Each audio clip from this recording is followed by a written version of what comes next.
What is up, Nerd Nation? Welcome to another episode, NineNerdYards, where we're sprinkling that nerd riz all over you. Um, we are breaking down the show. You know the one where Pedro Pascal saves the kid from all the bad people. No, it's not The Mandalorian. It's The Last of Us. Episode 8. What is this called? When we are in need. Yeah, that is it right there. When we are in need, we got the Riz. When we are in need, we got all the Riz for you. Let's introduce the panel full of Riz. You know her, you love her. Straight out of the mean streets of Las Vegas. It's Kirsten Cobb. Kirsten, what are we gonna? We're just gonna say no to cannibal kids. That's what we're gonna do, huh? No. Say no to cannibals. Apparently, venison that's been cooked by that Uncle Jack looking guy who Decker Clips, chill, Decker Clips. We're here for you. We got the Riz for you, Decker. Got all of it. Putting it all in your bowl. Homemade Studios, man. What's up? Happening? I hope you're feeling better. Heard you're sick. Hope you're feeling a bit better now. Yeah, thanks man. For love on Twitter today. That was awesome. Oh yeah, Phil Major always got her back. Phil Major got the Riz. He got all the Riz. Well, he is the Capitan and El Presidente of the Nerd Riz. You know him. You love him. Night of the Nerds. It's Nine. What's happening, baby? Oh, you know what to do. I got the Riz. I just had a big dinner, really big dinner. A lot of venison on my plate. Oof. Love it. Yeah. Guy was like just selling some venison out the back of a truck. And it was a good deal. So, why not? Why not get some? Sure. Yeah. Gotta be better than what we're eating. Say no to cannibals, kids. Say no to cannibals. Well, let's kick off this episode real quick. And Kirsten, you always kick us off. You know the question: how accurate is this portrayal from video game to the big screen? It's another beat for beat episode, but the flesh that they added to it with that like extra religious zealot line, having it be kind of cultish. David was far creepier on TV than he was in the game, and he was pretty disgustingly weird in the game. He had like a little bit of a rat face, but I don't know. There was just something so uneasy about how this actor portrayed him. And but it was pretty much line for line, beat for beat. Nice. Yeah, but if it ain't broke, don't fix it. So right. Love it. Nine, how'd you like this episode as somebody, again, me and you haven't really played the video game, but how did you like this episode? From my perspective, I'm debating. Like, I feel like it's definitely in the top 2, and it might not be 2, It may be at that number 1 spot for me, just because of how far off the edge of my seat I was. I was tense the whole episode. I was they subverted my expectations in a crazy way a couple of times. And yeah, I think that's what the show is excelling at. And then that beautiful, just icy landscape where it's just cold as hell, is just freezing out there. Really just had that survival. Like, I really want to play that in the game. That shit seems really cool. Had the Survivor Riz. The Survivor Riz, exactly. I don't know how long I would last, but there's always, for me, there's always a sense of uneasiness when, first of all, you start off with somebody who's like, are you a pastor? This is like a cult? This is post-apocalyptic. And then when he references the book of Revelations, it's like, well, this is already out there, huh? You're a little bit out there. And then to top it off with like this like uneasiness, even when you meet him out and about, you're like, I can't fully, like, I want to trust you, but I can't. There's still something about you. It's like that neighbor that you're like, I swear to God, our neighbor kills people, but we just haven't proved it yet. And then to top it off with like, they're cannibals, like they're eating people. And then to top it off with like, also, he might be a pedo. You know what I mean? Like this is gross. And like, it's gross on top of gross on top of gross. And like, So many layers. It's gross and just gets gross all the way down. I mean, but it's so great in this world. Pastor vibes. Yeah, and yeah. I was like, ooh. They went from The Last of Us to the Left Behind series real quick. Don't know what I mean. Aphelios Maximus, Ellie the Butcher told David, "I'm not trapped in here with you. You're trapped in here with me." Just crazy Rorschach vibes from Ellie, man. We need to talk about Ellie because we got to. We need to talk about Ellie. Well, kick it off, Kirsten. We've got Ellie in a way that we've never seen her before. She's been very dependent. Jesus. I think his nose is red because it's winter and it's cold, you know? Yeah. I'm just saying. White people just skin different. That's all it is. Yeah, man. He's wearing like his youth pastor coat, and it's like, right. I can't be comfortable. But yeah, Ellie is in survival mode. She can't get Joel out of his almost mini coma, and she's just got to go and figure out how they're going to eat. What was it, like almonds or walnuts or something? That she was trying to eat and trying to feed him. I mean, they're going down fast. You just know that, like, if you don't get out there and start doing something, your survival rate is something, Ellie. Yeah, absolutely. Yeah. And she really did something, though. She really came she through. Brought down a buck. She brought down the buck, and I was wondering what her plan was going to be because honestly, how were you even going to think about carrying that home? Yeah, just unless you just hope for the best. Yeah, she left the good knife with Joel. But that shows also too how much Ellie the persistent nature of her to be you know what, I got to go out there and do something. And then you get there, but the lack of preparation, she's there, she's ready to do it, but also she's just fully not 100% there yet. And that was very evident because it was very much the people were like, well, how are you going to bring this back? This is way heavy for you. And so it had to have dawned on her oh yeah. Well, her desperation kind of made her messy and a little bit skittish and not very, prepped. She didn't even realize that his right hand had come back with that gun and was standing right behind her when they were talking, waiting for penicillin. She tripped trying to get that bunny. It just shows that she is still a 14-year-old child, and she's just doing her best to survive and under circumstances that no 14-year-old should ever be in. But here she is, because there's no choice there. Yeah. Oh, there go down. There you go. Hey, that bunny was out of there. See you, chump.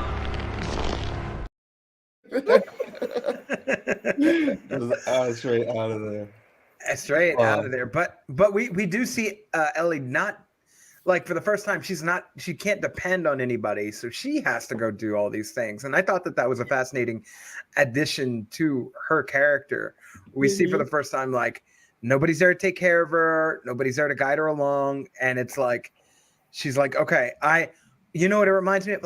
She's starting to step into that leadership role that Captain Kwong or whatever his name was Ellie, you're a leader, you can be a leader.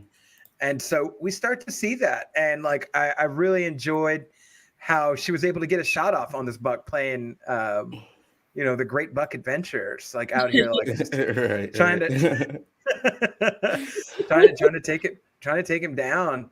And while he didn't go all the way down right there, it's still kudos to you, Ellie, for putting one and two together to make it happen when it needs to happen. Hitting that game shot, hitting that three when the buzzers, the clock's down and the buzzer's about to go off, Yeah, absolutely. And knowing to follow him and not just give up when he took off, follow that blood trail. He's not long for this world. He got him straight in the chest. So go figure it out. Right. Yeah. And she absolutely does. And then stumbles upon these creepy folk. And here we are. This scene right here. I've seen so many reviews where this scene is almost note for note what is in the video game. That's pretty accurate, right, Kirsten? Yeah, it is. It's super dead on. Like I said, there's very little that they've added to it, but where they have added has helped kind of beef out some scenes that are so tense that you kind of forget the story that you're in for a minute, because it's so unnerving in the game, and it's pretty action packed from a certain point on. Playing as Ellie, and so you're struggling a little bit because she's not as strong as Joel. She's not as big. She's doing her best with some weapons that she's sort of vaguely familiar with at this point, and it just adds a whole new emotional layer to that game of, oh fuck, the stakes are high. Right. Like she could die.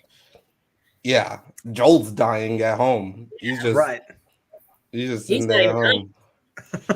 Seriously. Delia's only complaint was an infected chase scene in the game that they cut out. I was hoping we would get it, but it makes sense that they cut it. The episode was already kind of long. Yeah. Word for word, bar for bar, damn near with the same. Nice. Bar for bar. Bar for bar. I love it. Of how they meet up is a little different. And it's just David. And so it's a little bit more one-on-one, like you get a little bit later in that scene. But I kind of liked the setup of having somebody else there that David sort of flexes that power that he has and that influence over. Yeah. Like, this isn't code. Go and get the medicine. Right. Do the thing. Like, yeah. I gave you an order, you know? Right. And I did like that. And I think that one of the biggest things this episode really brings to the table that I think we get in spurts, but it's when it's elongated even more, suspense. The suspense and thriller portion where it's like you can feel something is like bubbling, and like for them to stretch out that bubbling factor across the episode for it to like sort of all like accumulate to this one, that big part where the showdown with David and Ellie. I think if we've missed that in the last like episode or two, like this got that back. Yeah, it did. Yeah, exactly. Make sure you guys leave a like. Do your thing, whatever. Tell your friends to tell a friend to tell a friend. And we can be friends. But yeah, this guy is just a menace, right? Like, just this whole demeanor, I cannot get over it. And there's a part of me that was like almost willing to trust him and thinking that it was more so his like people that were kind of like putting pressure on him to do like all of these crazy things. But we come to find out that he's just so manipulative on different crazy levels. And and so, like, do they ever explain like exactly what his past is? Not really. This gives him more of a fleshed out kind of background than anything. And I think it kind of, like you said, that willingness to almost want to trust him, you kind of get that initially in the game, but it gives you a way of being wary of him too. It's always the way that he kind of side looks at people in the game, or doesn't quite look at them. And it just Definitely.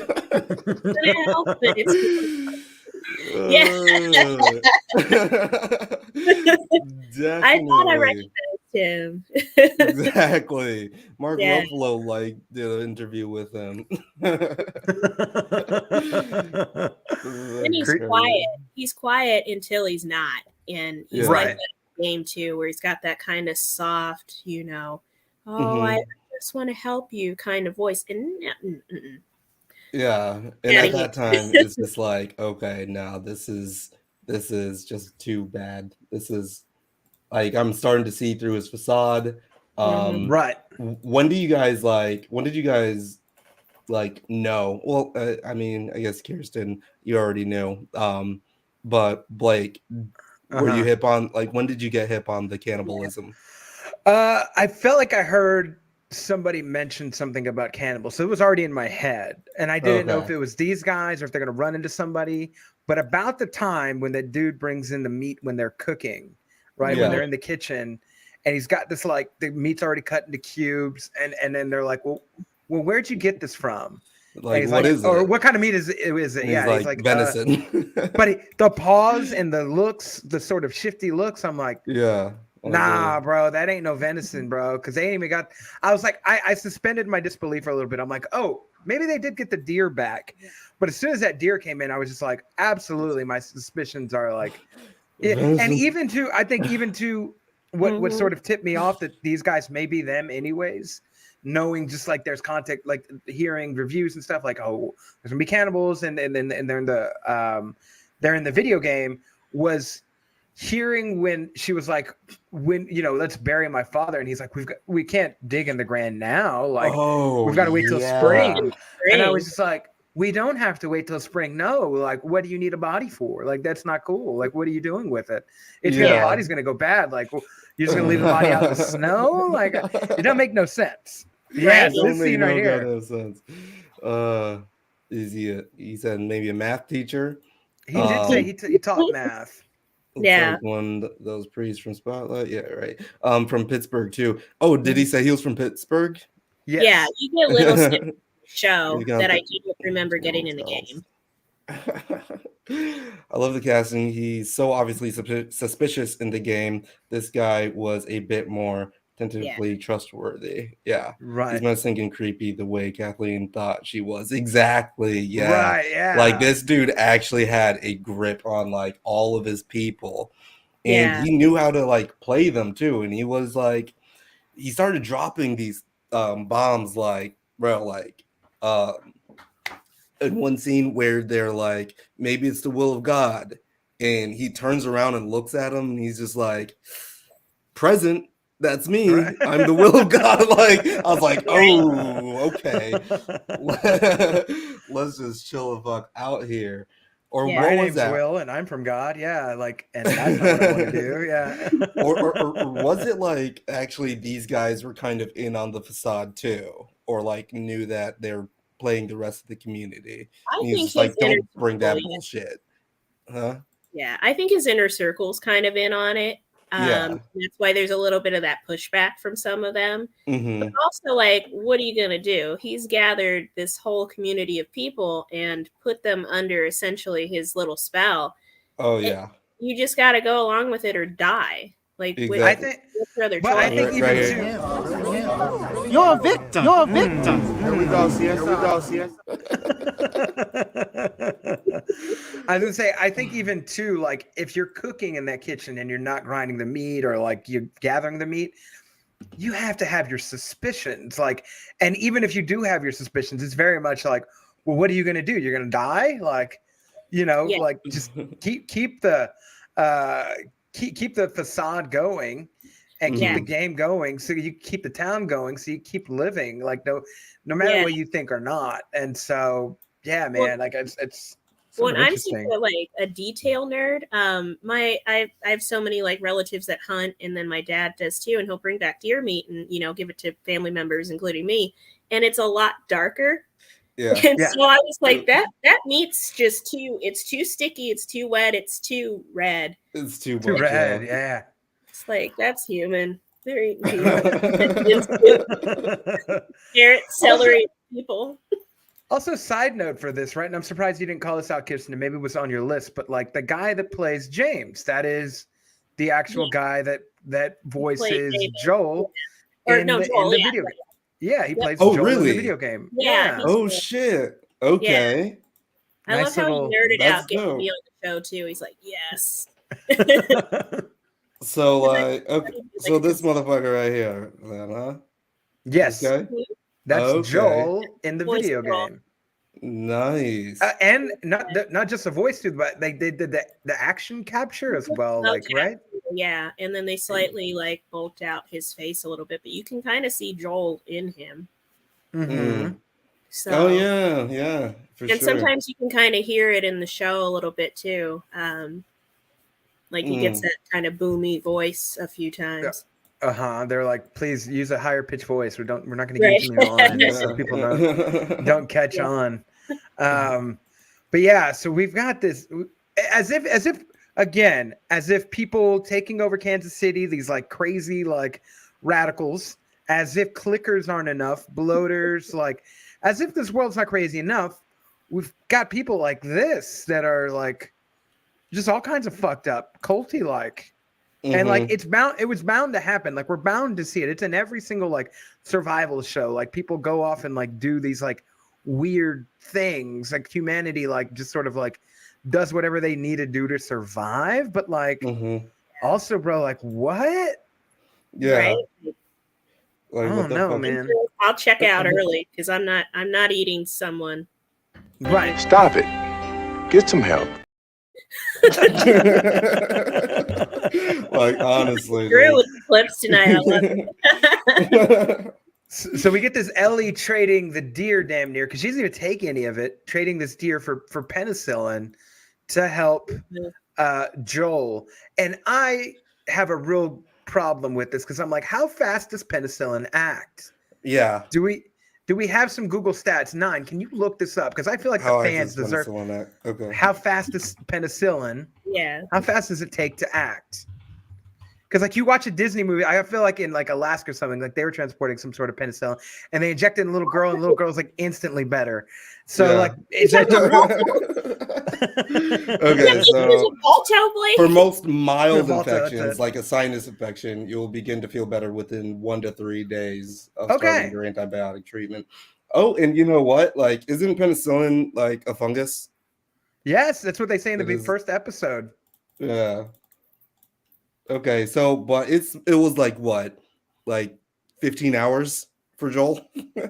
Well, she injected 2 of them. In all fairness, yeah, and yeah, you're right. Like maybe the end of the first day on into, beginning of the second day, and then by midway through, like let's just sort of like try to he's got maybe a good 15, 20 hours tops. Maybe it was because she put it in the wound instead of just in his arm or something. Like maybe it right, yeah. Decker I don't clips know with Nicki Minaj reference. Oh yeah, monster. After the apocalypse, I'm starting a cult in the honor of Lil B, Base God. So, we will migrate to Ohio and say thank you, Base God, after listening to Swag. Yes. Oh baby, love it. But yeah, so we get Joel resurrecting from penicillin, damn near. But before that, we are already privy to not only the town eating human before the deer arrives, which people got to like be like, you just told me this was deer. What's that deer over there? Like, I'm surprised somebody didn't say anything. But also too, we get an even more creepier look into like the character of like, not the character, like, hey, Dave is a character, but like his traits of like slapping a little girl so hard at like a table, like she just like fell down. Like that's a hard slap. He's not a huge guy either. He didn't look like very intimidating. My mouth was hanging open. I was just like, yeah. he Bro, like pimp slapped her. Oh. Does he practice? I don't understand this. That I'd have picked up that spool and beat the brakes off of him. I'm not even gonna lie. Well, I got my revenge. I wanted to bring it to attention that like, this guy is so dangerous because of also like how clever he is too, or like how like quick he is. He's like cutting, like using his words like a knife or like a switchblade, right? And it was this scene right here that I was just like, whoa, right? When he's just kind of like leading her on to like, okay, I'll tell you why, everything happens for a reason, God exists, because he's telling her this story about how he knows that she's the, they're the people that they've been after. And all the time, like, I don't know, like maybe that dude was just like sitting with the gun, just waiting for the word to strike or whatever. But yeah, I think that was like the first revelation of like, this guy is just nothing to fuck with. He was like a little bit Walter White-ish, Right, yeah. Just like a few steps ahead, and I really didn't like it. And of course, yeah, like what you guys talking about, just him showing his craziness was Yeah. just bitch slapping this girl. It was just like, and no one's going to stand up and do anything. Like, Right. what? Y'all crazy. Like, I'm your father now. I was like, Right. Right. okay. Decker clips Unity. with the Breaking Bad call. I am the one who chops. Absolutely. Lesbian said about humanity with Dave, Kathleen being so self-interested or abusive as leaders, but facing such little resistance. Yeah, that's a good one. Yeah, it is interesting. Like everybody is just content to survive and not content to be like, all right, we can actually do better. Mm-hmm. It's like being in a toxic relationship. That's not nice. Mm-hmm. Yeah. I mean, it's like, I mean, really, this episode is like Ellie goes to church, right? And has to like, get over like dogma and like religious cults. And it's kind of crazy because it is just like a parallel to like, the sadly the instances that happen in real life, right? Yeah. Right. Like how far off, other than the cannibalism, there's places like this that are just not far off from like this exact thing where people are just following this cult of personality. And this type of, and you will show him respect when he is speaking, and it's like no because when he said you have a father, right? You guys already mentioned this, like when he said you have a father, like didn't you think he was going to say in like God? Christ? Yeah. And I was just like, oh, the sharp turn there. He took a sharp God complex in his coming back in. He went straight. Yeah, he went straight kindergarten cop. He's like, who is it, daddy? And what does he do? Like yeah. He went straight that way. And I was like, really thought oh no. I'm with Kirsten. Ain't no way I'm getting punked by the motherfucker. Like Soldier Boy. Yes, Ronnie motherfucker. Jesus. Yeah. Like, we need the Arnold clip. Take off this Izzy and I'm gonna fuck you up. Yeah, you don't got the riz like that, man. You don't got the riz. Right, you gotta get that riz. Dave's got all the riz though. He leading everybody to eating. If somebody can lead you to eat somebody, like that's some riz right there, bro. You got some rizma. You know what I mean? The saddest part is like they are like just willing to say that they all know. They all know that they're eating people, but they're just like, oh yeah, whatever. It's deer. It's they caught a rabbit. They caught a rabbit for all of us. Don't go in the back shed though. Right. Don't go in the back shed. Oh yeah, LC's got. LC coming through. I guess there is fear of resisting these leaders and having to prove you could be better, like that. Doubt that you would do anything different, right? Absolutely. Like, what would you do? Like, you've been following this guy across the fucking country, so we're in this together now. We're all in this together. The sheep / shepherd thing was clearly down out this episode. I think it's setting up for the whole Ellie being an effective, good, empathetic leader, having more impact. Yeah, absolutely. Yeah. I mean, she changed in more ways than one. Like, goddamn. I want to like save this until we get a little bit into the episode, but Jesus, the carnage. Ellie's Thanos, man. Yeah. Ellie Wick. For real, like it's crazy. She better be in the next John Wick movie. Ellie the Butcher coming for us. She's experiencing this buildup as the episodes have gone of real, true violence that she was not privy to. She kind of had that classic kid idealized version of violence before she set out with Joel. and it'd be fun to kind of maybe kill somebody, or it'd be fun to use a gun, and having to actually survive, and especially when she finds herself totally alone in this episode, it's real violence. She is experiencing real trauma, and it is just reaching a fever pitch where I think she just can't take it anymore, and it just boils out. She is right on the line of just like completely like either leveling up to the person that she needs to be to survive in this world, or literally just going down that crazy path and just like murdering everybody.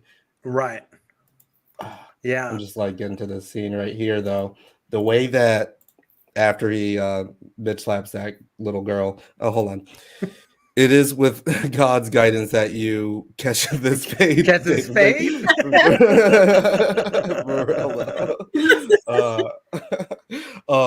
the way that the book of David, the way like after he bitch slaps her, he says grace, amen, or whatever, and he just like looks at her.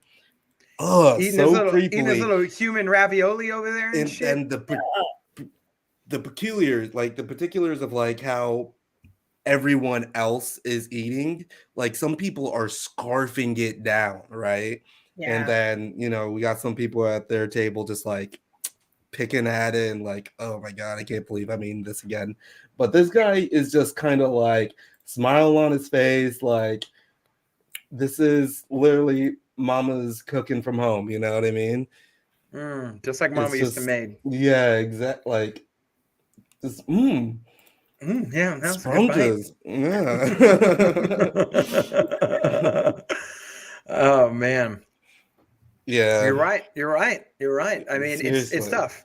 It's easy to be sideline quarterbacks. And I'm sure for everybody else living there, they're like, well, what could I do better? Where we're gonna be like, oh, we're not eating human today, but tomorrow we will. Like, what do you do different in that sort of society? It's tough. It's a lot of layers. Ellie the Butcher, the long lost member of Griselda. Coming for you. The butcher coming. She's Swedish chef that dude in the neck. We'll get to that. We're going to get to that. Let us get through this episode. We gotta get through this. But yeah, she get us through.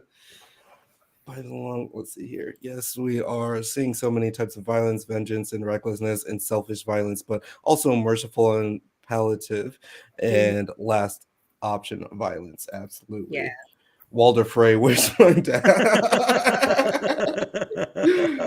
Seriously.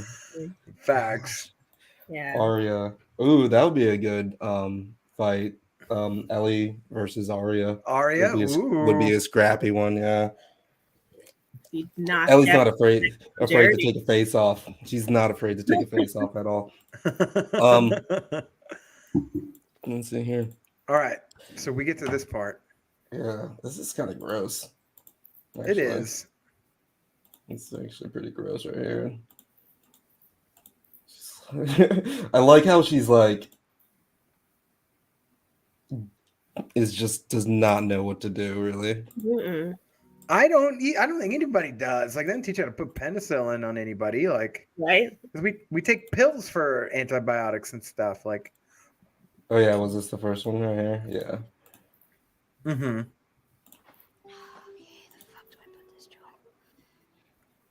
He's not gonna wake up. Don't ask him. Don't ask him shit. Like, where the fuck do I put this? Yeah, man. LC knows what we're talking about. Look at that. People are research out there. Exactly. Yeah.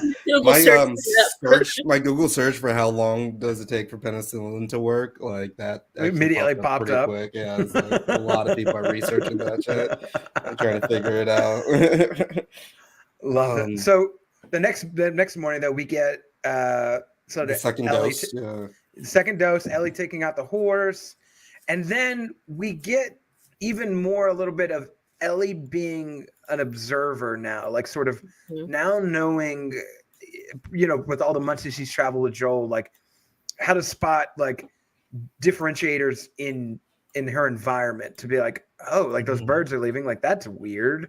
Yeah. But it's not weird because she like can pick up that like something disturbed them. What was it? It must be something coming from that way. I did bump into two people. Yeah. Like starting to put together some survivalist instincts. Exactly. Which is super nice to see. Yeah. You know, She's and here creeping. she is. Bro, she be creeping. Didn't she creep when they were in the other city too with Tommy and whatchamajig? She just be creeping, bro. That stealth mode activated for real. Stay alert. And man, this scene is just so badass, but like so funny at the same time because she really thought she was off to the races on the She really thought she was off to the races. I swear to God. At least she's got better aim now. She put one back of that horse. And at least not somebody. Like before, it's no more of this. A little bit more aimed. She's getting the hang of it. Yeah. Basically like it is in the games. Sure. Very nice. Yeah. So they end up capturing Ellie. And hold on. Let me do a play-by-play with how this works because because she's really trying to talk to Joel. Like I was like, yo, Ellie, Joel is dead right now. What do you expect him to do? And she he's just sliver eye open, right? And I guess that penicillin is working. I'll say as anybody who lives in Texas, when they don't teach you about U.S. history, they teach you about Texas history because fuck the rest of the nation. We don't need to know about it. We need to know about how Texas was formed and how Six Flags and all that good stuff. One of the stories that is told, though, is of the Alamo. And Jim Bowie, who was very sick, was held up in a room. And basically, they gave him his knife and some guns. And they were like, all right, bro, if somebody comes in here, make sure you kill him. And sure enough, maybe he killed one or two people, but he ended up getting capped. All the cap. People say no cap. This was all the caps in his bed while he was sick. I don't even know what the hell he had or something, but he was very famous for his Jim Bowie knife. So you type in Bowie knife. That was his design. So, okay. So that is the Bowie knife. So it just reminds me of a Bowie knife moment. I'm like, oh, very much like Last Stand. You got to do something on your dying bed. And hopefully you're alive for it. Yeah. Jeez, I was like, nah, Joel's not looking so good. I do like the way that she covered him too. I was actually expecting that to half work. And it did for 2 seconds. It did for good minute, but they cleaned the place out. They cleaned the place out for a little bit. Oh, God damn it. Here, let me see if I can get this. Log on over.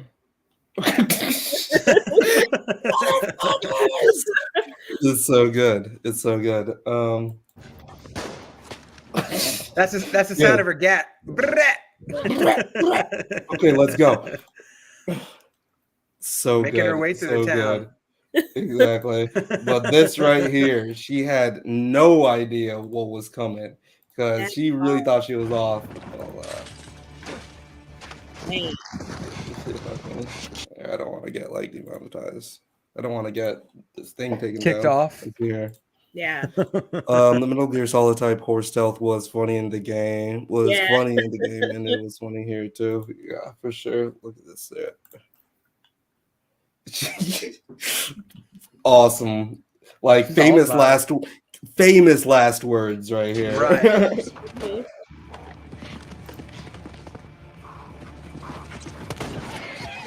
Oh my God, she flew too. God, she got distance. So far.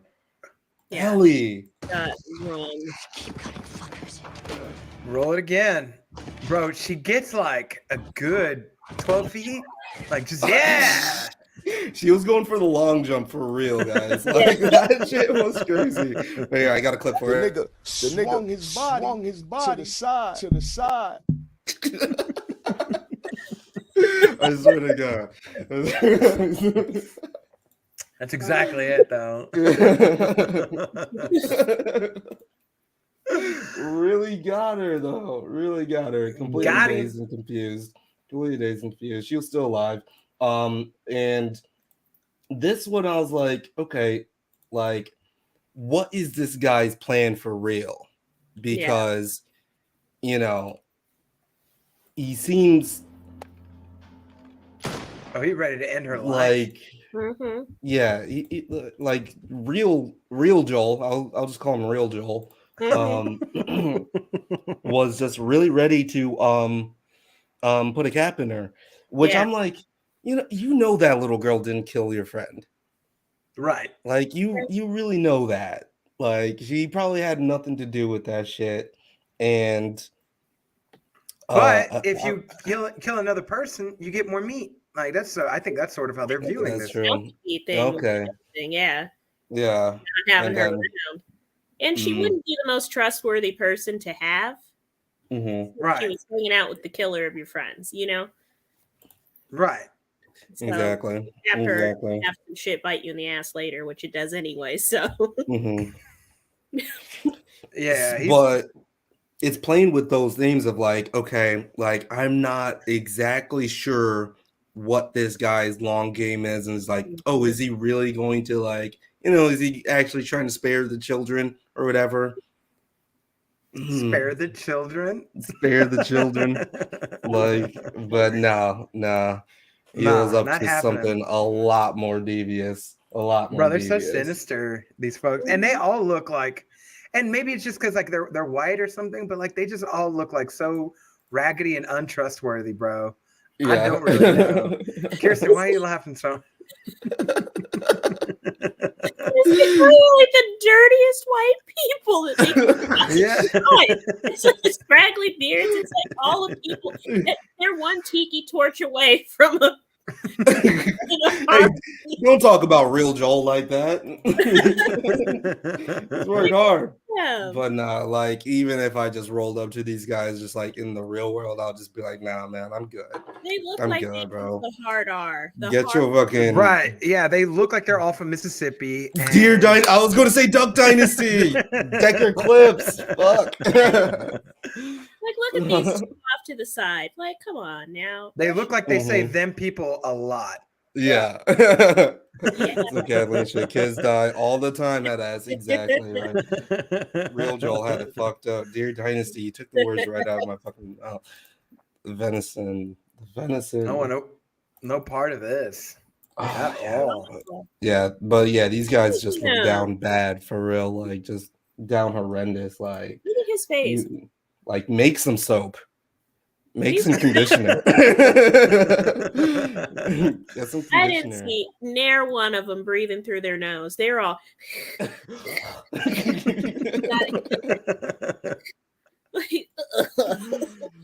Notice you don't be doing this though. Mexicans ain't fucking with nobody. Like again, like we are not trying to hunt white people and eat them. And I just want to point that out. There's white people. There's some white people shit. When people say it's white people, there's some white people shit. That's all I'm saying.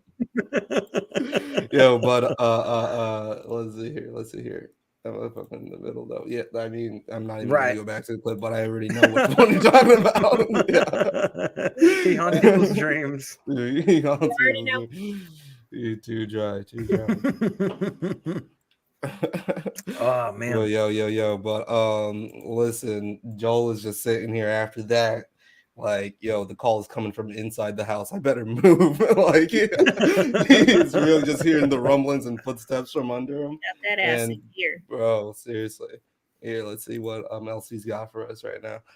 The big question here for me and across the series has been, if you have agency and choose to do mass murders or hunt humans, are you different than the infected or maybe worse? Oh, I would say you're way worse. Yeah. I'll say you're way worse because you don't have a choice. You do. Because dude, creepy youth pastor guy, David, right? he slightly had a point. He was off base completely, but he slightly had a point where he was talking about the cordyceps, like kind of what it wants. It's just a part of nature that wants to, expand and do its thing. It has no like real choice in this matter. It's not like it's actually making these decisions like like it's an actual like sense of consciousness. It's just a part of what it does to survive, right?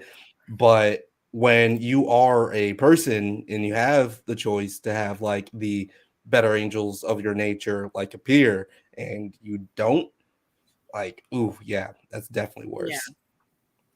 That is definitely worse. He's such a classic example of people trying to use that I had no choice. I'm doing what I have to do for these people and myself. You always have a choice. Like, it may not be the one that you directly pick for yourself, but I don't believe that I would inherently make these kinds of decisions that would intentionally harm other people. Like, if you come at me, yeah, I'm gonna fuck you up. But I'm not seeking out trying to do that. None of that. Like, it just, what's wrong with you? Exactly. Right. Yeah, exactly. And furthermore, here, something killing. It wasn't me. It wasn't. Honestly, seriously. That's good. But yeah, like in the fact that they were constantly on the move, right? Yeah. It's like at a certain point you like can't be on the you're gonna have to hunker down somewhere, right? Right. If you're always going to be raided, then like okay, you're going to have some soldiers out there. Then like you're going to have to like man, like you got this, you know, you got the Ku Klux Deer Clan, so it's like. So it's like, yeah, like all of these motherfuckers that you got can't like defend your little compound or whatever. Right? Like, get it together, guys. Hold it down. And I mean, they did it in like, Waco. You could do it. Come on, man. and honestly, like you're not going to be able to survive just scrounging off the land, right? Like, agriculture is what separates us from the animals, right? Like having a base and being able to like farm shit. That's like the really only way to go. And in my mind, I'm like, there's no way I'm going to be traveling across the country with this many people. We're going to be losing a lot of people. Yeah. Oregon Trail style, yeah. Oregon Trail style for real.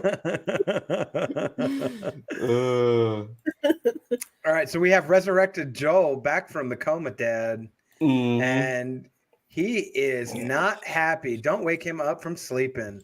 This scene was so intense, man, because where he goes from laying there.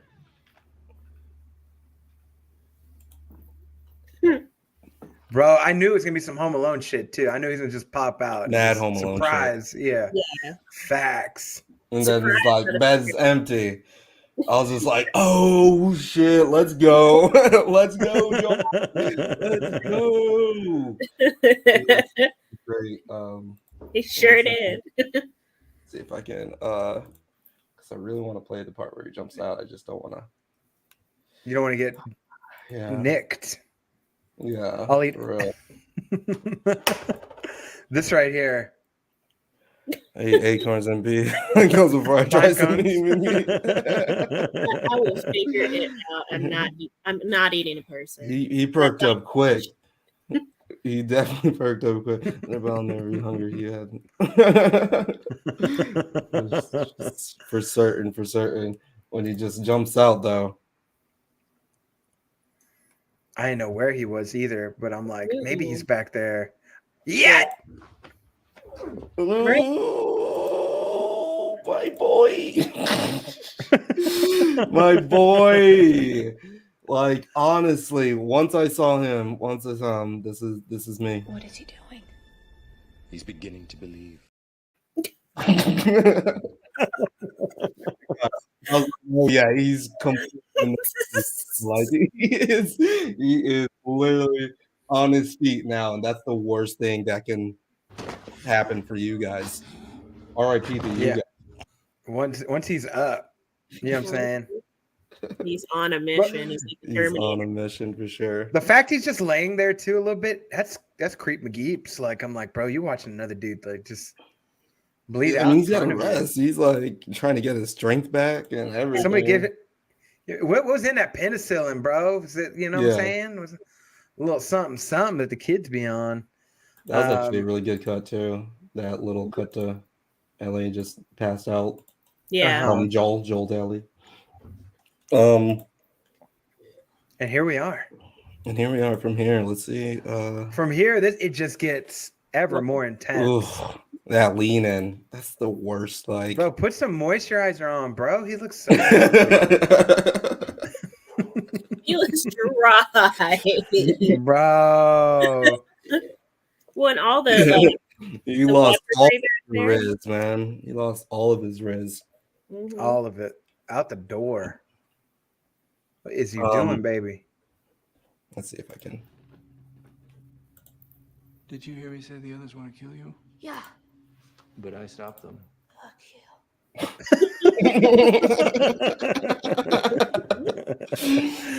She's like, Ellie- yo, it's like I've been in this situation literally 8 episodes ago. So I've been in a cage before. I've had to count down from 10, you know, but I'm not, and I'm.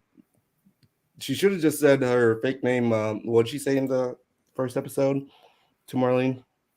What was her fake name? Yeah, it was like Veronica. Veronica. Yeah, she was like, oh yeah, I'm Veronica. The whole time Marlene knew that she was Ellie. Mhm. Oh boy, here I go killing again. Yeah. Rick and Morty. Back at it. Nice. Basically, Assassin's Guild. The half sip. Tech Bro Gear, Dave.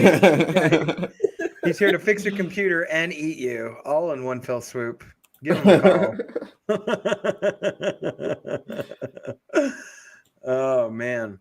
All right. This scene was so intense. I remember watching this and just being like, bro, like this back and forth of like, Yeah. you know, who's got the bigger balls essentially. And Ellie just like, it really is. Cause like this dude's trying to be like, I'm in control. I've got the higher ground, Anakin, and Ellie's like, I don't give a shit about ground. I float. Yeah. Like, Right. It's really about that, bro, for real. Like, she just goes. He thinks that he's like going hard, and she's like, yeah, whatever, bro. Like, this ain't shit. Yeah. And then one day, like, protect you. Like, nah, man. even him saying that in a normal context, I would not be my clean underage girl. Like, why her? There's other like women in the compound. It look like what are you doing? Grown women. And he was a math teacher. Can you imagine what he was doing back in the day? Right. I'm thinking he was like a math teacher, but like when everything went down, like he was in prison. You know what I mean? And he like got out of prison. Like he has that like really just like kind of like manipulative mind state where he just like kind of knows how to like navigate through like these kind of harsher elements or situations, knows how to get people to follow him. It's really facts. Really well. He's what I'm offering you is a beginning. Ugh, gross. Now we get back to Joel just being Assassin's Creed meets Joel, like brutal. Out here just snatching bodies, bro. Timothy, it's like, bro. Not having it. Oh, God damn it. Yeah. Oh. Timothy? Man. Nope. Timothy? Not today. Bro, just way to give away your position. Exactly. Right. Like everything once this all happens, right? Once Ellie's in jail, the Joel interrogation scene I've heard is damn near beat for beat for the video game. Is that correct? No, and they did it so perfectly for this too. Like I was waiting for this scene and just him picking up the pipe and the kind of almost like smirk that Joel gives because he's taking his pleasure out of this. Like he's mad, he's hurting, and they have taken essentially his surrogate daughter that he's finally attached to and given into that attachment. He's just going. And she just saved his life. You know what I mean? Like, no way am I gonna. You're getting right. a piece of that Joel that Tommy was talking about, where he's like, "We did some shit." This is gross and funny, Elsie. Yeah. Gross. Yeah. Right. Because look at that. They got a lot of grease. They can fry that hair up too. Right. Put that shit on a skillet. Oh, that is gross and funny yet again. You focus right here, or I'll pop your fucking kneecap off. You'll do it. That sounds scary. You'll really this do one's it. not good. Yeah, I've seen him do some stuff. He's said point. So this happens too in the video game. Yeah. Damn. Yeah, it's literally almost. No, you do not fuck with Joel like that, man. Yeah. Probably Joel Wick. Yeah. Don't fuck with him. Joel Wick, Ellie Wick. It's the whole Wick family for real. Like, it's just gets so intense. Oh. Okay. Yeah, this whole interrogation scene is this rough. is probably.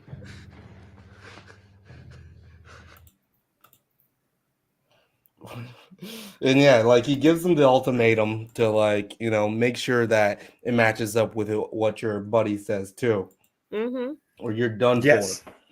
He takes him out anyway, right? Which is smart. And this is probably like, I tweeted this line because this shit is just like, it's classic. You, I ain't telling you shit. No, I believe Ooh. No. He said on God. He said no cap. I was going for his kneecap. He said no cap. Yeah. But Joe's still busting. Joel's Dead good ass. at drama for sure. He knows how to play the scene. The real reason why I don't want to live in the apocalypse is because there's no lotion. Gotta walk around asking 24/7. Oh god, yeah. Nope. A whole bunch of The nope. uncomfort. No, yeah. Just take me to like a more arid climate. I'll just spend the rest of my days there. I'm not doing these long ass winters. Hell no. Speaking of long ass winters, we still got Ellie in a cell in the middle of winter. Mm-hmm. And again, just when I thought, I'm like, the last scene, like, I'm like, they have to let her out. They have to do something. She's still in there, and it gets even more intense than the last time. Like, it's just build on build, bro. Completely. For sure, like, she's like trying to look for a way to escape. She's like trying to like finagle the cage, trying to just like do anything. And then you see her sort of like realize, like, this face right here. Bro, this face right here. Yeah. Some fuckery is afoot, my friend. Ear under the table. Bro, what? As soon as I saw that, I'm like, oh, she saw some dead part of a body or something. Or something, yeah, exactly. They make it a little bit more obvious in the video game. Like, it's not just like an ear and a finger under the table. They're literally in the process of like chopping someone up. And God. Oh, disgusting. It's so bad. But I think this made it a little bit creepier because it was if you didn't quite catch on and you didn't know already, you kind of had to rewatch the scene a little bit, and I think that made it weirder. Oh my gosh, yeah. I mean, it was just so like, just like the confirmation. Mm-hmm. Bella Ramsey's just killing this role. Yeah. Also, what's the deal with this like tomato stew, bro? Nobody wants that shit. That shit doesn't even look good even if it was normal. No one really wants that shit for real. Shit looks like trash. Where's Uncle Roger when you need him, bro? And what's in that cup? What is in the cup? Coffee? It's grits. How, Sway? I want answers. I want answers. This shit is not okay. Oh my bad. This is the fuck. It's old too. So like it had been there for a bit. For a hot minute, like, bro, you just leaving ears around, bro. Thought it looked like Chef Boyardee. Yeah, it did, LC, just the bad kind. That's, Here. No, I was like, oh, Ellie's You like, what? You what? it is so bad. It is so bad. That confirmation, good, delicious. That's just venison. Yum. That's a deer ear. That's deer. It's not an ear. It's deer. Deer. You didn't know Deer. Oh my god. He almost looks like disappointed, like, listen, I don't know. Okay. Right. Like It's fine. It tastes the same. Does it though? I don't know. Ellie, I don't wanna know. we're gonna have to have a talk. You weren't supposed to see this at this age, you know. The But, ear. you know, I'm gonna Elsie's killing it. Chef Boyardee, that's what it is. Yeah, and I don't want that. We at this church we take the flesh of Christ, you know. Seriously. The living body of Christ. We just it's French. Yeah. It's like, it's the hands from Atlanta. That good old the ear soup. The ear soup, yeah. It's great. SpongeBob. This interrogation though, like, again, this scene just goes from like one level of creep, and I think we all knew that like Ellie is not having it. She's trying to play it up, and then again, it's just one layer of creepiness on top of another layer of creepiness. Like you're already eating people, bro, and now you want to like marry 14-year-olds like you're R. Kelly, bro. Come on, dude. Like, let it go. Like, stop. Nobody else felt that way? No, no, completely. Like it just compounded one after another, and it was like Mike was muted for a second. While you're ahead, I do agree. It's weird. But it adds so much tenseness to the scene as that plays out. Like, yeah, so you come to the realization that what he's getting at, he's like, yeah, I want you. You're like, oh no. I was just like, oh god, no, he's not trying to spare the children. He ain't trying to spare the children. He's trying to fuck the children. He's trying to spare them. Yeah, what are you getting at, bro? Like, right? The up and down looks. I was like, he no. said there's only a few of us that know. I'm like, are you sure, man? Even in the Bachelors, man, like everyone seems to be very understanding. Like when he brought in the deer, they're like, yeah, it's a big one we got. People were like, huh, but that's not what we typically have, is it? You're trying to it just seemed like he was just trying to make a show of it, right? Like just kind of like trying to make a show of it to be like, here's proof that we aren't eating people. We haven't been eating people this whole. It's like you haven't shown us any other deer this whole time, motherfucker. So it's like brought back the horse like they were gonna have some horse meat. And I'm like, good and hell well, you are not gonna chop up that horse. No. Not at all. I got a taste for it. He's got a violent heart. You're like, pick out some scenes. Just sort of chop this up as we hit near an hour already. We're at an hour. But this is gross all around on like all the levels. Like, and to just see like this is the state of humanity. Like, it makes the choices of like what probably Joel has had to do to survive and what Ellie's had to do to survive. Like, make it look like, pity pat pancakes, bro. Like nothing. Like it's rainbow and sunshine. It's like easy peasy. Because like these folks are, no whole lot of no. It's pretty bad. LC got it. Big yuck. Big yuck vibes. And I honestly wish I could like just play these last like 10 minutes just in their entirety as we're giving commentary, because don't you dare do it. Don't you get us kicked off. We're not going to get it kicked off, but Jesus, they are just like so tense. Just perfection. I'd be like, look, I know these hunters suck. What the fuck are we really eating? Yeah, exactly. Right. But yeah, here's the proposition scene. I'm gonna let you guys take this, break this down a bit here. Again, like some older feller telling Ellie she's a leader, so we're hearing that sort of come back to play.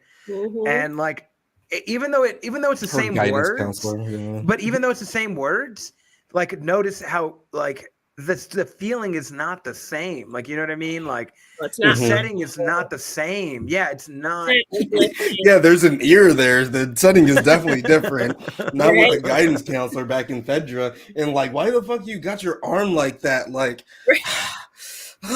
Ellie, there's just some things you don't understand yet, but you're a natural born leader. Like, bro, shut the fuck up with your with your God damn, man.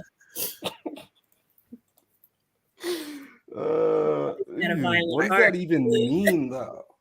That's gross. This is where I was just like, okay, no, this guy definitely was in prison. Like, maybe he was a teacher and some shit went down, but like, I feel like he was in prison, bro. Yeah.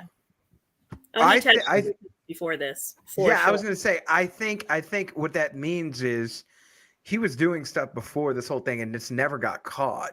Yeah. And like, you could be a teacher or whatever, like he was in some sort of setting where he always had it in him, and like the whole outbreak, whatever, like, you know, this let him be free to be like, all right, well, now there's no rules against like whatever the fuck I'm doing, and like I can sort of, you know, for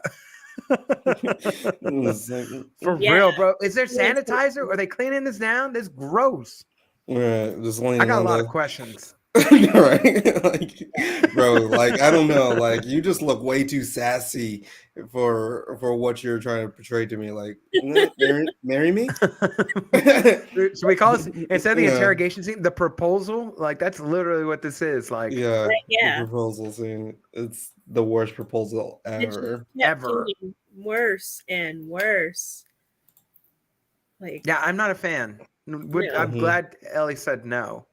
But she played the fuck out of him, snapping like Thanos. I swear to God, she's so good. These close-ups are really good. Why are you telling me all of this?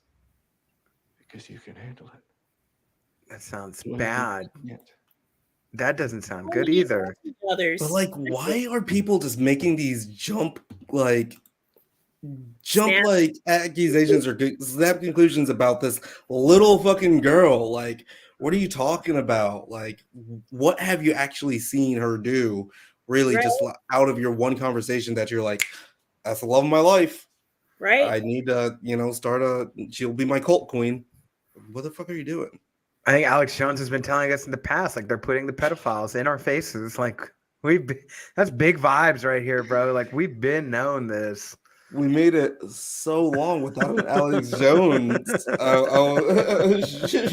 Almost made it to the end there. Does Alex Jones have anything for us? I wonder what Alex Jones would think about this. Well, we got the documents to prove that behind HBO and behind all the actors, we all know we are at Epstein Island. They're doing things with Little Women, and they're trying to do that on this show. They are trying to show that white people are not to be trusted. We've got the documents to prove it. And then not only on top of that, they're trying to eat people, and they want it to be okay in certain cities when they put you into FEMA camps, and they want to lock you away until you marry old men if you're a little woman, and then if you they want you to eat people. This is good. This is not good. They've been trying to put all kind of non-meat meat into our meat. Have you had any of these vegan? This impossible. It's impossible. It's impossible because it's human meat. They're trying to like feed us fingers, and they showed us back in 1973 when they had the movie Texas Chainsaw Massacre. Like, they're trying to show this in our faces. What is going on? Like, we need to wake up. And then they're putting the white rabbit inside of all these episodes. Like, we're not going to notice the Alice in Wonderland references. Alice is a little girl, and they are trying to take advantage of her. We all know. We all know. Hey, Alex, what do you think they're putting in the penicillin? Well, whatever they've got in the penicillin, it's probably going to make Joel gay, like a gay frog. As we all know that they put it in all of the big pharma code. We got the documents to prove that. Look at that, line 37, word number 3. Oh, shit. It says pharma, big pharma. We all know this. And big pharma is trying to put all kind of stuff and make us all into gay frogs. And that's what they're trying to show the show. Everybody pay attention. Go to, Infowars.com and go to NineNerdYards. Go to YouTube. No. Oh my God. We're not associated. We're not associated with them. Oh, do not hide the fact from the people, Nine. Stop it. Stop it. Get some help. Get some help. Oh my God. Thank you very much, Alex Jones. Well, yeah. Please do not come back. Late appearance from Alex Jones there. Yeah. That was late. Game 7 winner. He just went in there. Oh yeah. Fourth quarter. Othelius is onto something here. Somebody call Chris Hansen on. Hi, I'd like to have a word with you here. I remember the first time I played the game, and I was, watching that cut scene with David trying to propose to her, and all I could hear in my head was bum bum dun dun dun dun dun. Like, this is some special victims unit shit. I'm not. It's a Law and Order episode. Oh my gosh, it's great. The scene is great. I don't mean this interaction. No, you don't ever interact with children this way, y'all. Don't do this.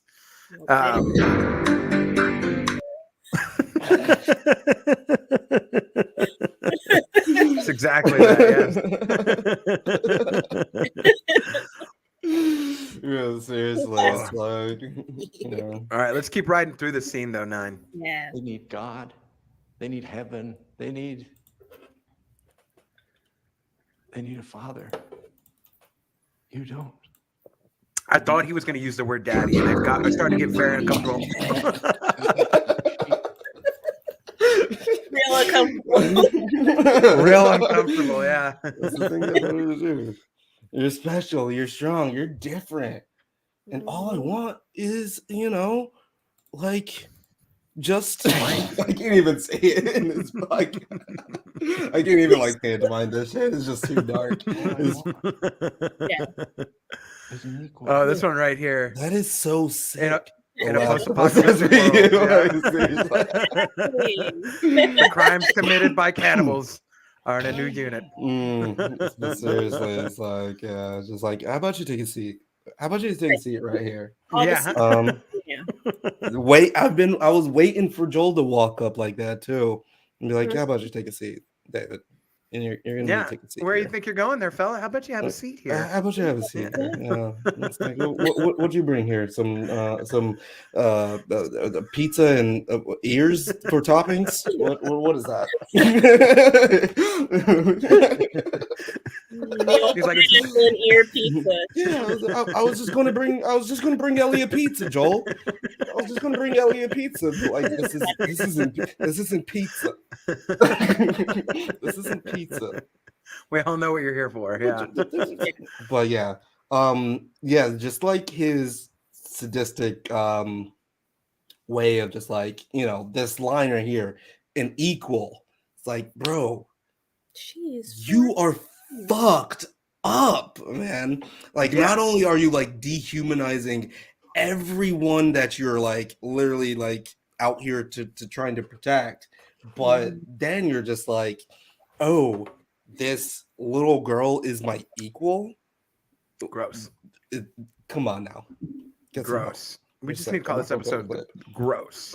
Gross. Yeah. All around. Let's keep skimming through this. Yeah. Yeah. I'm gonna play this part just because it's good. She's like, oh, I think I made Thanos, bitch. I'm Ellie. I'm Ellie. Who are you? Who are you? Oh, those were some pretty bad bashes, though. Yeah. bro. Some pretty bad bashes. She's given the chance. Yeah, we really do need to get through this. Now, Say that louder. Say that louder. Yeah. For the people in the back, we are gonna rush through this a little bit. But it's Fast forward, such a good everybody. episode, and I'm having a lot of fun talking about it.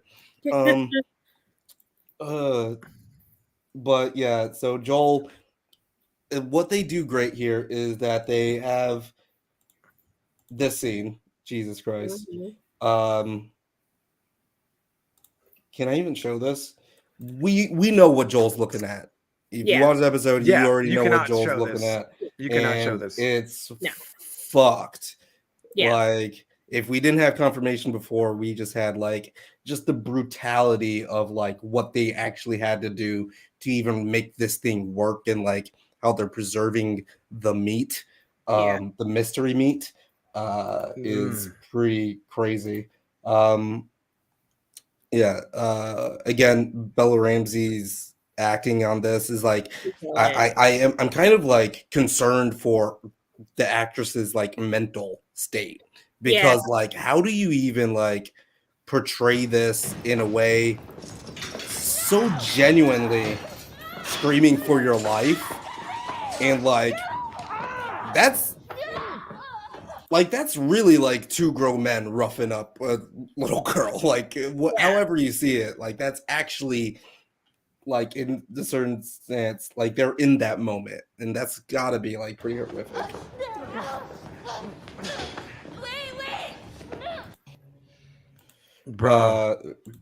Greatest scene here is that she's infected, and I was like, oh, Ellie is smart as fuck. Really smart. Absolutely. And like, to do the bite, to do the thing, to show them, to be like, if you eat me, you're infecting other people. I just bit you, you might be infected. Like, it's sort of like playing like a Mexican standoff, right? You're like, we're all fucked here. What are we doing? What are we doing? We can all die. We can all just go. What are we actually doing? So I did want to, I was gonna say, I want to point this out. Nine, go to the one above, LC, because like we were saying, like the way that this stuff happens can really happen to real people. Yeah. Right here. It can really happen to real people. And we're very sorry to hear about that, LC. Here, I don't know. I fell for that once or twice as a young woman. Not to this extreme, but it's more common than you might think. I think this shows the realism of that, like, right? Like what people try to do in that predator role to try and like be like, well, this has worked before. Like, obviously, if David's doing this has worked before. It works, in certain instances, and it doesn't fly. Like you said, it doesn't fly sometimes, and it doesn't fly with Ellie when you have just sort of, I think, a better sense of like what's going on in your surroundings and what these people are trying to do. But yeah, I think it absolutely highlights somebody taking advantage of somebody else in that way. And again, very sorry to hear that happens. And I'm sure like seeing it highlights that the realism of like bringing that to a show like this. It's not just like, oh, this is for Hollywood's sake. Like, this is actually like based on like what people actually do. Experience, that's heavy. That's heavy as fucking. Like, thank you so much for sharing that. And yeah, that is pretty. That's pretty crazy, because again, the parallels that this show has for like what is really going on, and like we can talk about like all of the shit that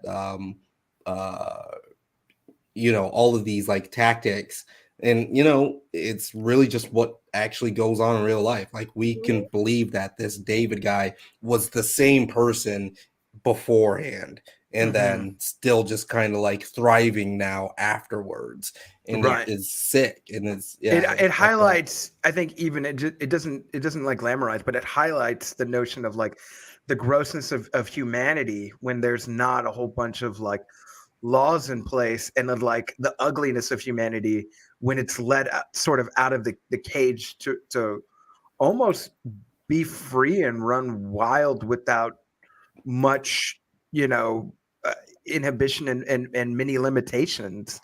Yeah.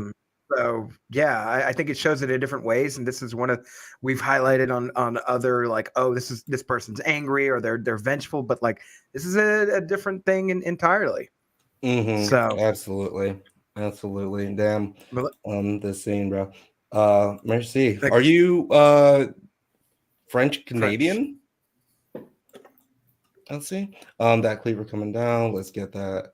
Let's get chat applicable there. Ellie the Butcher, surgical with that cleaver for real. All that Ellie knows how to manipulate her specific situation. Yeah. Ellie being 14 too, right? Is she 14 in yes, the she's game? 14 in the show. Yeah. So liminal and cuspy and self-discovery. Canadian at least. Middle Canada. Canada. Like Ontario. Canada. Middle. My dad's St. John, New Brunswick. So he's that far east province. Oh Little wow. bitty thing. Okay. Nice. I'm guessing Ontario is where she's from. Oh, she was just saying it. Saying it to say it. But let's get back to the scene. Yeah. So we have, dude, that the cut, the butcher knife, the realization, and the hesitation. Manitoba. All in this scene. What did you say? Everything happens for a reason, right? So good. Bro. Such a good get back. Such a great callback. Such a good get back. Okay, just one second here. Let's see here. I think I don't know if I can like.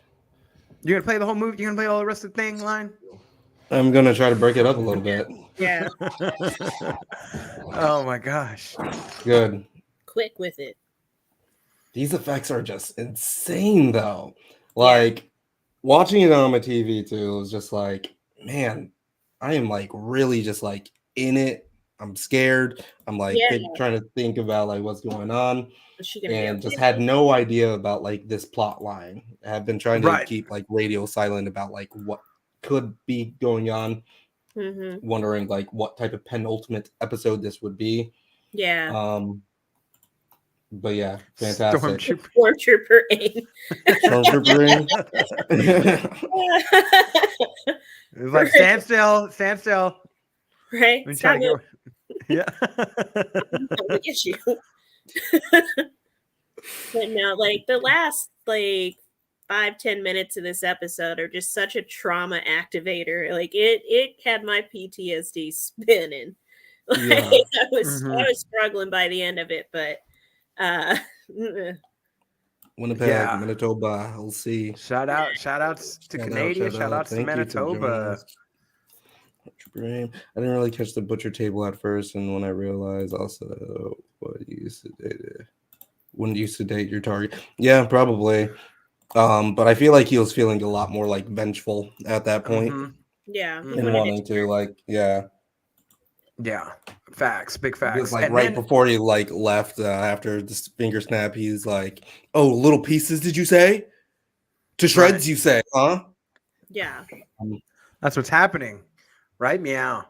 This whole scene though, now as they're in the steakhouse, and the sort of cat and mouse aspect and the fire going on in the background and him just creepily like chasing her down and like I'm gonna be your father, I'm gonna teach you, and it's just like, bro, just stop talking, because everything you say just sounds worse than the last thing that you just said. This is not hell good. On earth. Oh, I'm glad you got that. To shreds, you. Oh, what about his wife? Oh, to shreds, you say. Now, yeah, this is just completely hell, like literally just like hell on earth. The scene is probably like, I think Kirsten, you like mentioned like a catharsis, right? And for like, I don't know if I like felt the catharsis. I just felt like just this crazy amounts of like rage and like pressure and just like kind of like it will never be enough catharsis, like, you know, like complete loss of hope in humanity, like Ellie the Well, Butcher it's a for real. loss of any part of her that could remain a child from this point forward. I mean, this man literally tries to rape her in a burning building. I don't know if we can use that word on YouTube, but I We just just did. did. We say Yeah. grape usually. He tried to grape her on in a burning building. She's got there's nothing left in her, and you can see it in her eyes in the way that she is just going at him to get out of that situation. It's just she's now a different person. There's you change. That's it. There's that before, and then there's that after. Yeah. Big facts. And that, yeah, it did feel like I don't even like. I just want to see him get stabbed. Really, like and then That's how that works. that's the move that like at the beginning of the season where you know how she like when we're first introduced, like Joel she and tried to Ellie, stab Joel. when she stabs Joel. He just... And he was like a lot quicker. This guy ain't Joel. He ain't it. And this is when like the subversion of expectations happens for me completely, because again, like I'm thinking Joel is going to like be there, right? Like, okay, Joel's on his way, you know, we're good. And that's what like kind of put the little cherry on top of the episode for me. This is so rough This to is watch. actually, this is like complete, like. But this part is that when she's with the cleaver, that was. There's no fear in love. Oh my god, that's probably the that's creepiest line I have ever heard. Ever. Like, that is so bad. That is so bad. And then her, like, again, like how to, like, Bella Ramsey's like, she, I don't know, like she is just acting her ass off and like really in the moment there, and so scary. Done. Dunzo. I'm gonna play like her raged out scene in its entirety, but yeah. Somebody counted and said that there was 22 stabs that she did, and I think that that's crazy that there was that many, because it's just like it's so over exaggerated, but like you feel her rage at that point of like not just nonstop. Like we thought that Joel was brutal for punching the shit out of the security guy and killing him, and as many times as he just kept like da da da da da. But like we see Ellie in this case is just like, oh my, you can stop at any point now. Like I'm pretty sure he's not getting back up. He's not gonna be in the next episode. So yeah. Now let's see here. What was I gonna say? I don't know. You were getting ready to put the scene up, though. I was going to put the scene up. Well, I was actually going to just say that, like, it is really interesting to see, like, you know, anytime a character uses the instrument of their, like, previous demise to, like, vanquish their foe, is just, like, a really badass moment, right? Then you got to think that Cleaver has been used to do, like, so many other horrific things. So I think it's also saying a lot when you put that in Ellie's hand and put that, compare that to, like, how she was at the beginning of the season, of, like, how she kind of, like, leaned in to the violence and, like, really loved the fact that, like, Joel was willing to, like punch a dude to death for her, and now she's like completely in that situation. Right. Pretty crazy. A different way.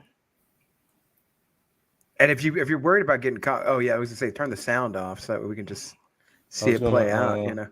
Let's see here. I think we can actually get away with this.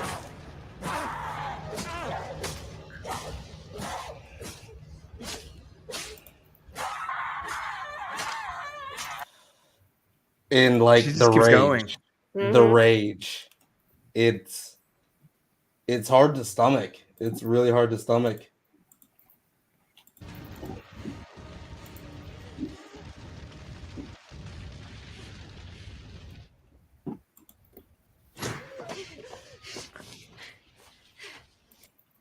Yeah, good point, Aphelios. this was the first time she's killed mercilessly. She only killed Riley out of mercy, right? Mm-hmm. Yeah, from what we were led to believe as the most violent reaction for sure. Mm-hmm. Yeah. Justified overkill. For sure. Disco ball glitter for sure. Shut up. Preacher puree. That's a good one.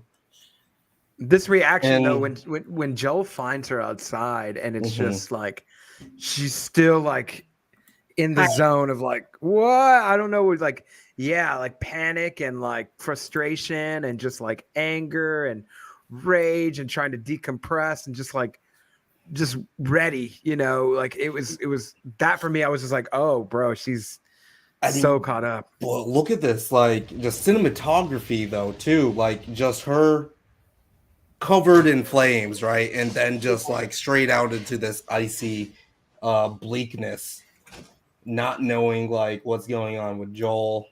And then this was just, let's see if I can. And he also creeps up behind her too, and it didn't make it any better. The crying, the screaming, yeah. Jesus. Such a great like moment of like acting right there. This kind of violence is yeah, I mean, absolutely. I can completely understand that. Absolutely. Let's see here. I mean, and it adds even more weight to this scene, like in real life, right? But also into the scene when you start to take things like that into account of like when something like that, when an act of aggression happens upon you, that's a violation, that's physical violation. Like this reaction seems like perfectly plausible, like because it was so real, it seemed perfectly plausible, like to see it acted out, and I was just like, oh yeah, like I definitely imagine like somebody would be just in that state of mind and emotional height to just be like, I don't care if you are somebody who's close to me, like I'm still freaking out right now internally, and now it's externally. Yeah, but I mean, what a relief to have that one person there, like right after that experience, and be able to actually like trust somebody. But what about the other people in the whole thing? That's why. Yeah, nobody cares. Even the girl that got bitch slapped in the Brother, like I mean they'll bro. figure it out. Yeah, that's true. That's true. They'll be okay. They'll make it another winter. They'll be okay. Yeah, absolutely. I think I don't know. I was like, an episode with cannibals, right, is enough for me. But then just when we thought we hit a ceiling, right? It's like no, yeah. No, we get what you mean, Elsie. You're good.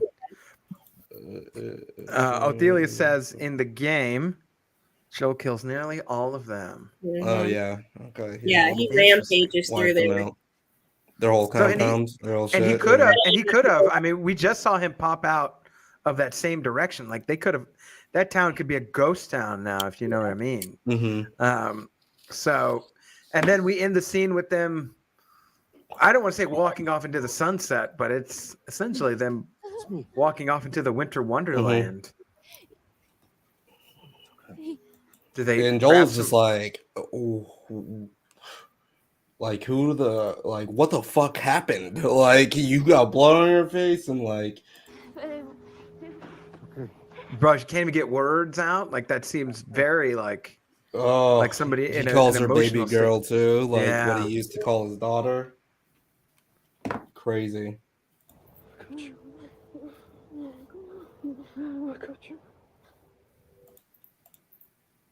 And then they go walking off into the winter wonderland.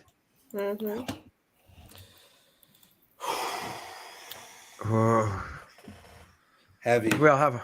Hell yeah! I was gonna say, do we all have a moment of silence for everything that happened?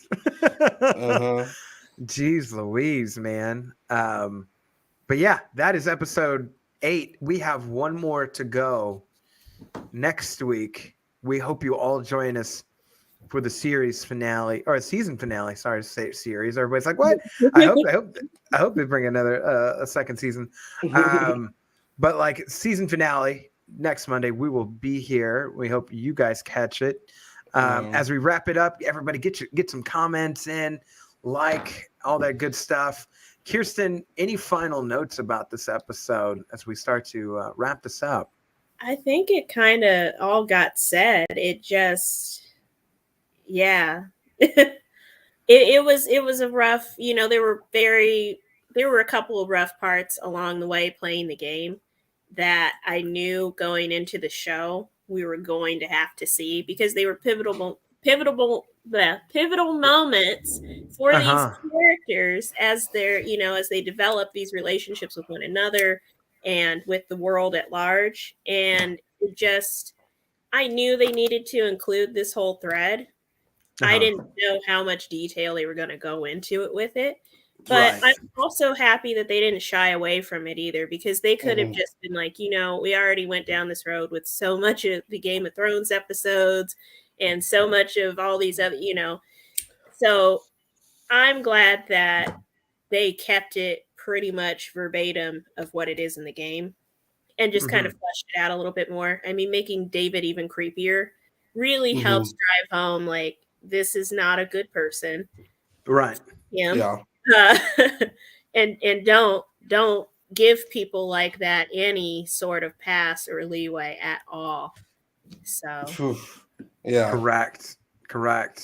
It's so funny. We came on, we're all jokey and happy, and then we went through this whole episode now, and we're all like, oh my god, like emotionally, this went so many directions.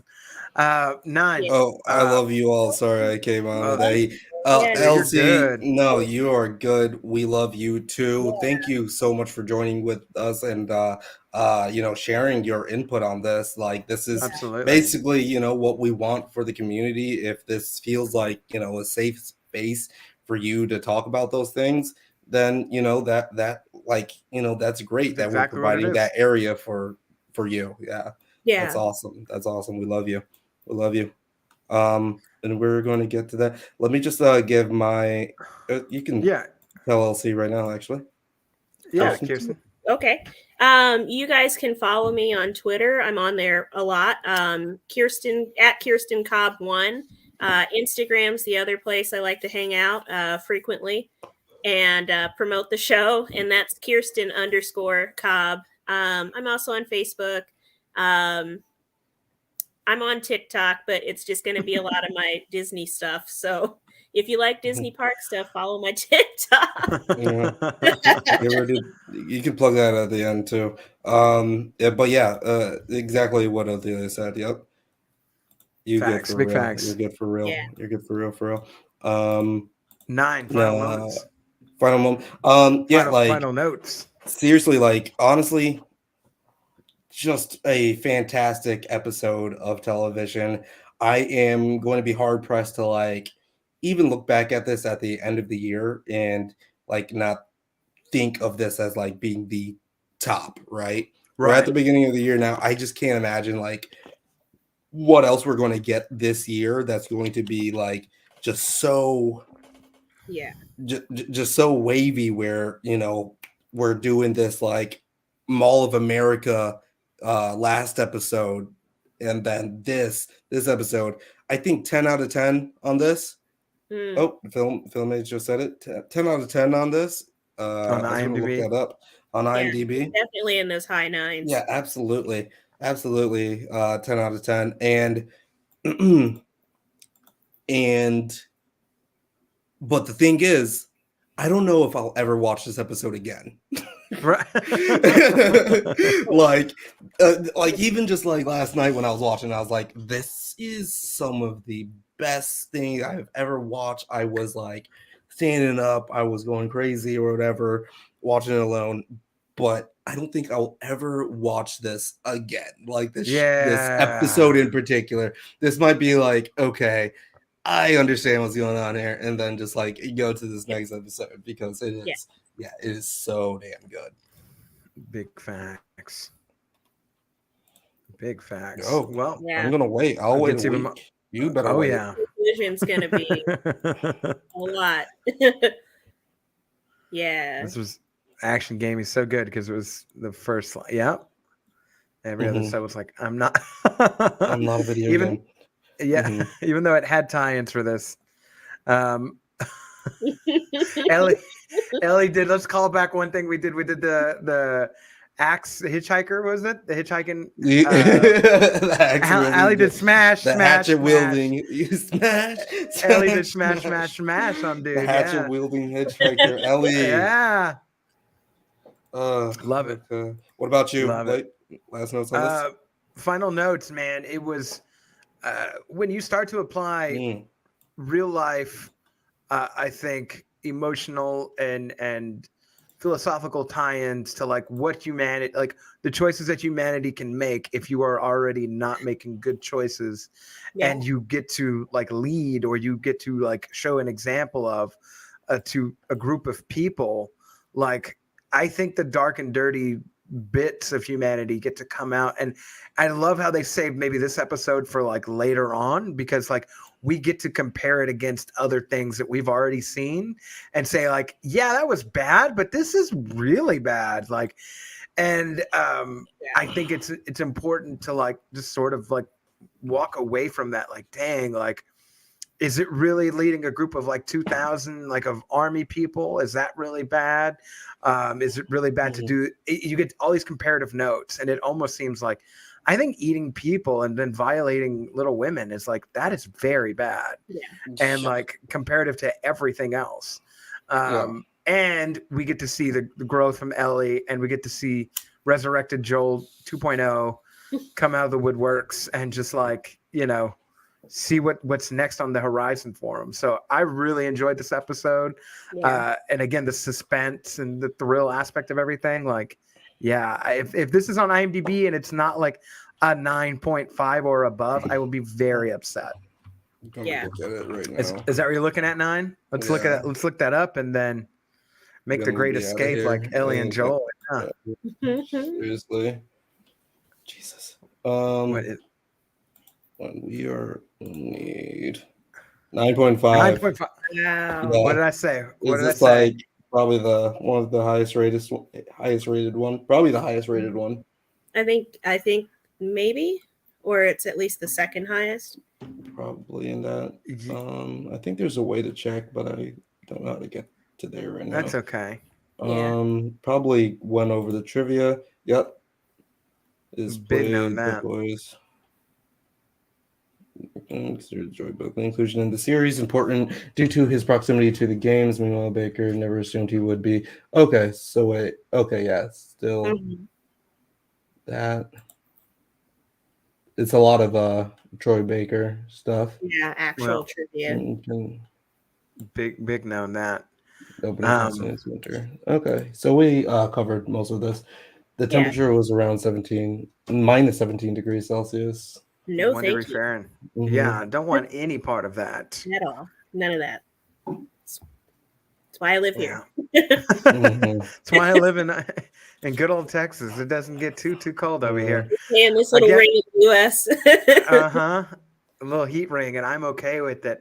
Yeah. Well, let's get the bounce on out of here. Kirsten, again, one more time for people who want to write it down, want to follow you. Where can they reach out to you? For sure. Twitter, it's going to be Kirsten Cobb 1. Or Instagram, Kirsten_Cobb. You can look me up on Facebook. I don't mind adding people that I don't know. It's just my name, Kirsten Cobb, Kirstyn. I almost spelled my own name fucking wrong because I've been doing it all day.